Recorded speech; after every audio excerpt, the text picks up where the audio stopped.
So the first question coming in from Vipradeep is, what if you're positioning your product to a segment that doesn't exist yet? So how do you gather such an audience? So do you think you're positioning your product to a segment which doesn't exist yet? No, we don't think that. Okay. So what is your market segment which you're going after? The particular part of the market which you're going after? So we're targeting the entire youth, and it is specifically Entire youth of the country. I thought you were talking about the youth. Yeah, so in that we are targeting youth, but inside youth we have a very specific target. Like we But you just told me you're targeting entire youth. No. So like we say that sometimes youth who are at risk are in denial, right? They will not be willing to accept that there is some issue. Fair enough. Okay. That is why. So that is why we do not showcase it that you have a problem that's okay. To us. So your business targets youth at risk, but just so that they don't feel targeted, your campaigns would reach youth in general. This question is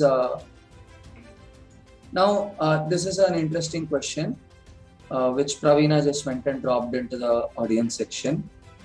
If the word snug is, because I think Satya didn't let her ask it here. So if snug is generally associated with comfort, blankets and all of that, wouldn't you be creating a different perception, and would that be a little problem with respect to your brand positioning?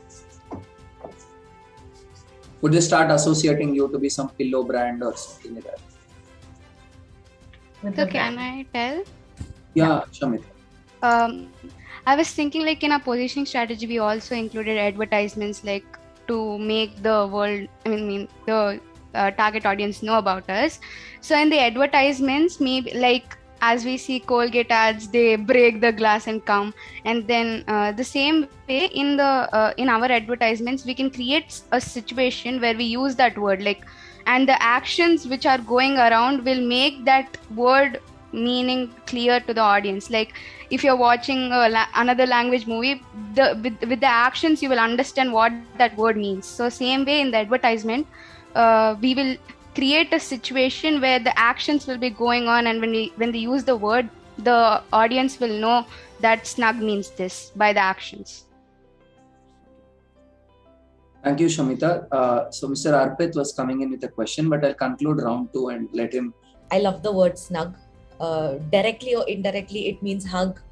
And whatever said and done, what you really need when you're mentally not stable or upset or sad, what you really need at that point of time is just one hug, and you feel, calm immediately. So it's a beautiful concept, and it's not going to take much time to express the emotion behind the name if you work hard on the right kind of positioning.